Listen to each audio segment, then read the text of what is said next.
First Kids Network presents the very first roasted peanut. As a plant, the peanut is prehistoric, but as a snack food, it's actually pretty new. Technically, the peanut is not a nut, which grow above ground on trees, but a legume, part of the bean family. Peanuts were usually fed to farm animals, but during the Civil War, thousands of hungry soldiers found themselves gladly eating these pea-sized beans from growing vines. Then in the 1880s, a man named P.T. Barnum decided to sell nickel-sized bags of roasted peanuts at his circuses. And just as popcorn became the perfect movie snack, roasted peanuts became part of the three-ring experience. It was another 10 years before peanuts became peanut butter, and 30 more years before it found jelly and became part of everyone's favorite sandwich. For more historical firsts, keep watching the First Kids Network, Nickelodeon. The First Kids Network presents the first piggy bank. You may have a piggy bank. Ever wonder why it's called a piggy bank? Why not a squirrely bank? Everyone knows squirrels are good at storing things, squirreling away valuables, or even a doggy bank.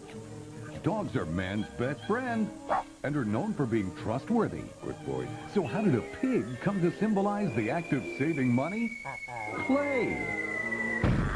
In the Middle Ages, people used a heavy orange clay known as pig to make household utensils.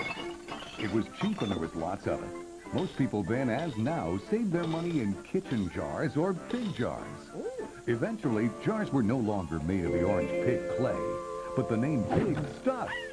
By the 18th century, potters were casting these back in the shape of its common, everyday name, pig. Get it? For more historical firsts, keep watching the First Kids Network, Nickelodeon. Yeah, step aside. I'm going. The First Kids Network presents the very first potato chip, made in 1853. Thomas Jefferson loved French fried potatoes so much that he brought the idea to America. These thick-cut fries, big enough to eat with forks, were a popular addition to a dinner meal. One day, a dinner guest at a country lodge became angry at the new chef's French fried potatoes. He rejected the order because they were too thick. They were sent to the kitchen immediately. The chef cut and fried a thinner batch. But these two were met with disapproval. Frustrated, the chef decided to irritate his customer by making the French fries too thin and crisp to skewer with a fork. His plan backfired. The customer loved these new brown, paper-thin potato chips. And so did everyone else. Soon, potato chips appeared as a regular item on the menu. For more historical firsts, keep watching the First Kids Network, Nickelodeon. There's a new lunch that just moseyed into...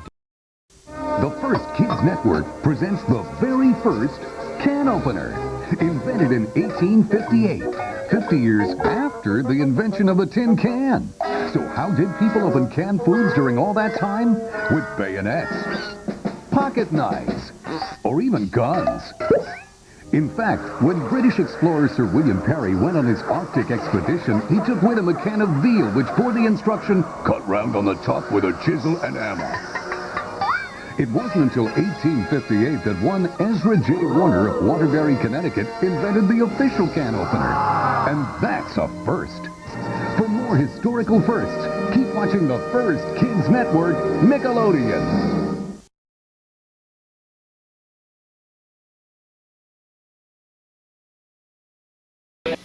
The First Kids Network presents the very first roller skates, created in 1759 in Belgium. The roller skate was built surprisingly by a musical instrument maker, Joseph Merlin. His skates were designed like ice skates with a single row of wheels, a lot like the inline skate of today. Merlin was hoping to make a grand entrance at a costume party by rolling in the door while playing his violin. Unfortunately, he hadn't worked out how to stop rolling, and his grand entrance was cut short when he crashed into a full-length mirror. It broke, and so did his violin. And that was the very first roller skate and the first major wipeout. For more historical firsts, keep watching the First Kids Network, Nickelodeon.